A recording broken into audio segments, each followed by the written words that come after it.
మహాభారతానికి సంబంధించినంత వరకు పాండవుల తాలూకా పూర్వీకుల్లో 5 ముఖ్యమైన రాజుల కోసం నేను చెప్తానని చెప్పాను. వాళ్ళ తాలూకా కొన్ని కథలు కూడా నేను వివరిస్తున్నాను. అందులో ముఖ్యమైన రాజు ఒకసారి అలా ముందుకెళ్దాం. బ్రహ్మ నుంచి బ్రహ్మ మానసపుత్రులు అత్రి నుంచి అలా కిందకొస్తే యయాతి. యయాతి కోసం ఆల్రెడీ తెలుసుకున్నాం. పురువు కూడా తెలుసుకున్నాం. యయాతి కొడుకుల్లో పురువు ఒకడు శర్మిష్ఠకు జన్మిస్తాడు. శర్మిష్ఠకు జన్మించాక పురువు జనరంజకంగా రాజ్యపాలన చేస్తాడు. పురువు చాలా జనరేషన్ చాలా తరాల తర్వాత దుష్యంతుడు ఒక ముఖ్యమైన రాజు అనమాట. ఈ వంశంలో దుష్యంతుడు ముఖ్యమైన రాజు. దుష్యంతుడు వృత్తాంతాన్ని తెలుసుకుందాం మనం. దుష్యంతుడు ఎవరిని పెళ్లి చేసుకుంటాడంటే శకుంతలని పెళ్లి చేసుకుంటాడు. శకుంతల ఎవరి కూతురు? విశ్వామిత్రుని కూతురు. విశ్వామిత్రుడికి శకుంతల ఎలా జన్మించింది అనేది ఈ వృత్తాంతం ద్వారా నేను మీకు తెలియజేస్తాను. ఓకే, ఆల్రెడీ మనం చూసుకున్నట్టయితే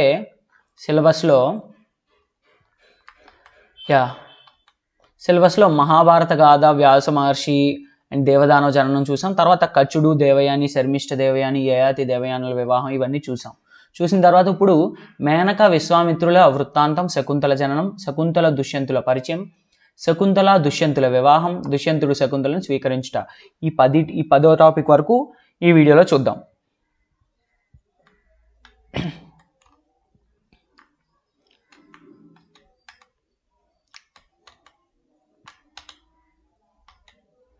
ఓకే, మేనక విశ్వామిత్రుల వృత్తాంతం. శకుంతల జననం. రాజర్షి విశ్వామిత్రుడు ఒకానొకసారి ఘోర తపం ఆచరించాడు. అంటే ఒక ఘోరమైన తపస్సు చేస్తున్నాడు అనమాట విశ్వామిత్రుడు. అది తెలిసిన ఇంద్రుడు అతని తపస్సును భగ్నం చేయటానికి మేనకను వినియోగించాడు.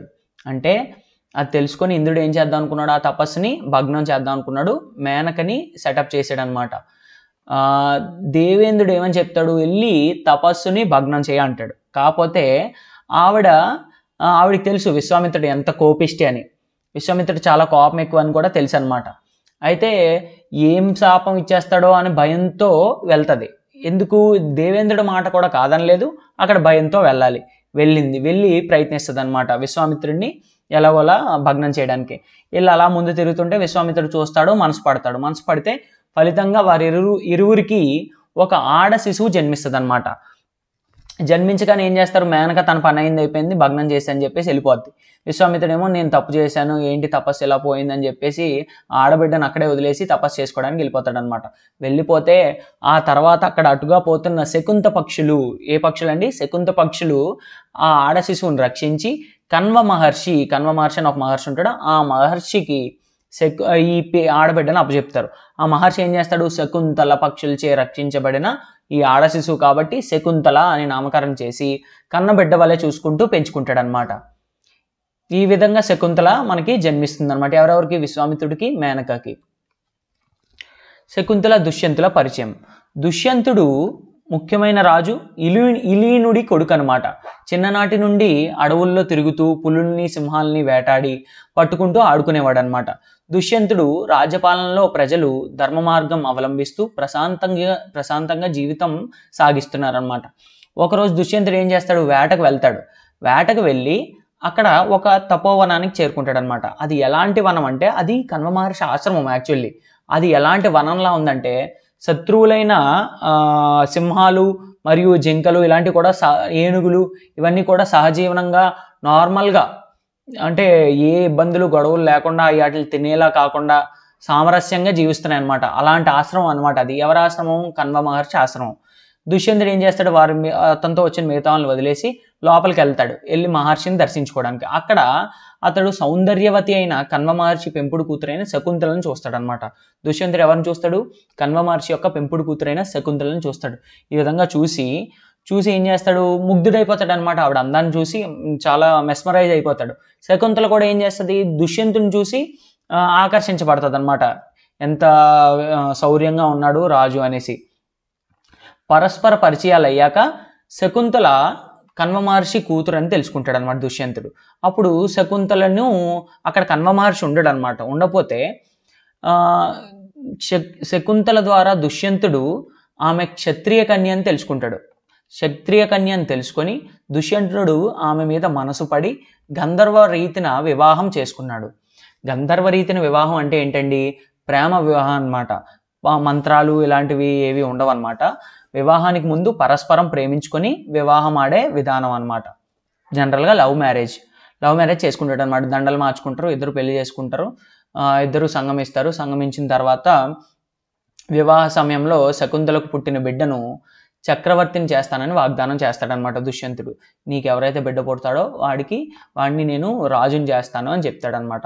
రాజలాంఛనాలతో నేను తిరిగి నా రాజధానికి తీసుకువెళ్తానని చెప్పి రాజధానికి వెళ్ళి వస్తానని చెప్తాడనమాట. కణ్వ మహర్షి ఈ విషయం దివ్య దృష్టి ద్వారా గ్రహించి వారి వివాహానికి అనుమతిస్తాడు. అనుమతి ఇచ్చిన తర్వాత శకుంతల పుత్రుడు ఎవరైతే పుట్టబోతాడో ఆ పుత్రుడు చక్రవర్తి అవుతాడని కూడా చెప్తాడనమాట, అని దీవిస్తాడు. ఎవరు? కణ్వ మహర్షి. శకుంతలకు ఆమె పుత్రుడు మహాబలవంతుడై ఆయురారోగ్య ఐశ్వర్యవంతుడు కాగలడని వరం ప్రసాదిస్తాడు. కణ్వ మహర్షి ఏం వరం ఇస్తాడు? నీ కొడుకు ఎవరైతే పుడతాడో కంప్లీట్ ఆరోగ్యంతో ఉంటాడు, ఐశ్వర్యవంతుడై అవుతాడు, తర్వాత అన్ని విద్యలు నేర్చుకుంటాడు అని చెప్తాడనమాట, అని వరం ఇస్తాడు. మహర్షి మాటలను నిజం చేస్తూ శకుంతలకు మహాబలవంతుడైన సర్వదమనుడు చక్రవర్తి లక్షణాలతో జన్మిస్తాడు. ఎవరు పుడతారండి? దుష్యంతుడికి మరియు శకుంతలకి సర్వదమనుడు పుడతాడనమాట. తర్వాత అతని పేరు మారుస్తారు భరతుడని. చక్రవర్తి లక్షణాలతో మహాబలవంతంగా ఆరోగ్యంతో అన్ని విద్యలు వచ్చినటువంటి సర్వదమనుడు పుడతాడనమాట వీళ్ళకి. పుడితే కణ్వ మహర్షి ఏంటి? పుట్టాడు కదా, ఎలాగో బిడ్డ పుట్టాడు, ఇన్నాళ్ళైనా తిరిగి రాలేదు, బిడ్డ పుట్టి వరకు తిరిగి రాలేదు, 10 ఏళ్ళు 15 ఏళ్ళు ఎక్కువ ఏళ్ళు గడిచిపోతున్నాయి, అయినా రాలేదని చెప్పి కణ్వ మహర్షి ఏం చేస్తాడు? శకుంతలను అత్తవారింటికి పంపడం ఉచితమని భావించి శిష్యులను తోడిచ్చి ఆమెను కుమారుడితో సహా దుష్యంతుని వద్దకు పంపుతాడు.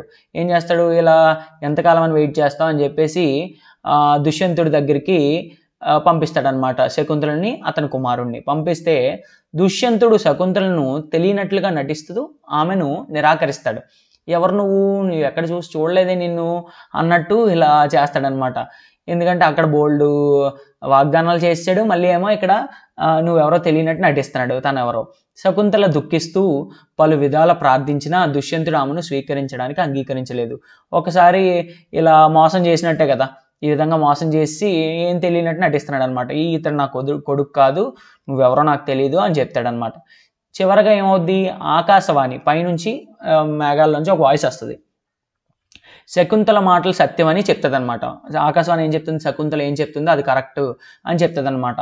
అప్పుడు దుష్యంతుడు లోకనిందకు వెరచి భార్య బిడ్డలను స్వీకరించి భరతునికి యువరాజ పట్టాభిషేకం చేశాడు. అప్పుడు దుష్యంతుడు భయపడతాడు అనమాట. లోకనింద అంటే ప్రజలందరూ నిందిస్తారు. అప్పుడు నువ్వు అబద్ధం చెప్పేవరా, ఇలా చేస్తున్నావు, నువ్వు మీ రాజు ఎలా ఉంటే ఎలా అని ప్రజలు నిందిస్తారు కదా. లోకనిందకు భయపడతాడు. భయపడి భార్య బిడ్డలను స్వీకరించి భరతుడు ఎవరైతే సర్వదమనుడు, భరతుడు కింద పేరు మార్చి భరతునికి యువరాజ్య పట్టాభిషేకం చేస్తాడనమాట. చేసి భరతుడిని యువరాజుగా కూర్చోబెడతాడు.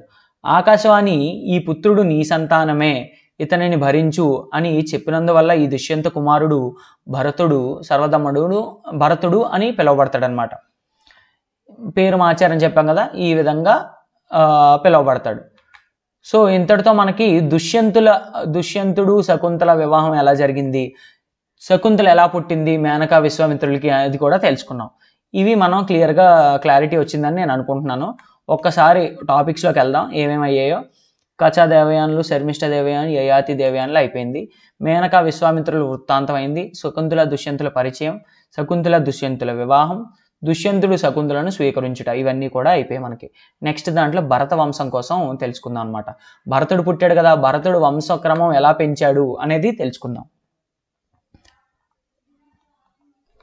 సో ఇంపార్టెంట్ రాజుల్లో చూసినట్టయితే బ్రహ్మ నుంచి పుట్టిన వాళ్ళు బ్రహ్మ మానసపుత్రులు, అత్రి నుంచి పుట్టింది యయాతి. అలా వాళ్ళ చాలా తరాలు దాటిన తర్వాత Yayati important king, Puru important king వచ్చేసాడు, యయాతి కొడుకే పురు. తర్వాత దుష్యంతుడు కుమారుడు భరతుడు కూడా అయిపోయాడు. భరతుడు వచ్చే వీడియోలో చూద్దాం. భరతుడి నుంచి డైరెక్ట్గా మనం ఇక్కడికి కురుకు వచ్చేస్తాం అనమాట. కురు నుండి మొత్తం శాంతనుడు వీళ్ళందరూ వస్తారు. సో భరతుడు కోసం నెక్స్ట్ వీడియోలో తెలుసుకుందాం. That's it. Thank you.